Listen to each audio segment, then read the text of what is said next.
Paul et Barnabé secouèrent la poussière de leurs pieds. Acte 13, verset 51. Jésus avait bien prévenu ses apôtres des difficultés, voire des échecs possibles de leur prédication. Dans ce dernier cas, la consigne était claire. Secouez la poussière de vos pieds. Luc 9, verset 5. Un peu plus tard, Jésus l'avait lui-même expliqué. Même la poussière de votre ville collée à nos pieds, nous la secouons pour vous la laisser. Luc 10, verset 11. Sous-entendu, nous respectons votre liberté, nous partons puisque vous nous chassez. Mais loin de nous l'intention de vous dérober quoi que ce soit. Cela ne signifie pas pour autant l'abandon de la mission, on s'en doute. En partant, les apôtres devaient ajouter, pourtant sachez-le, le règne de Dieu est tout proche. C'est très exactement ce que Paul et Barnabé ont fait à Antioche de Psidie, en Asie mineure.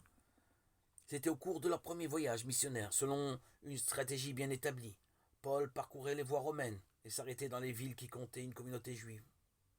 Il se rendait à la synagogue le matin du Shabbat et s'adressait à ses frères juifs pour leur annoncer que le Messie était enfin venu.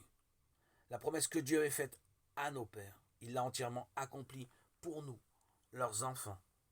En ressuscitant Jésus, acte 13, verset 32-33. La première fois, on l'écouta avec intérêt, mais dès le deuxième samedi, une sérieuse opposition se fit sentir. Les Juifs furent remplis de fureur et repoussaient les affirmations de Paul avec des injures, acte 13, verset 45. Curieusement, ce sont des non-juifs, ceux qui l'ont appelé des craignants Dieu, des païens très proches du judaïsme, qui demandèrent le baptême. Peu de temps après, Paul et Barnabé furent expulsés et partirent en secouant la poussière de leurs pieds. Acte 13, 51.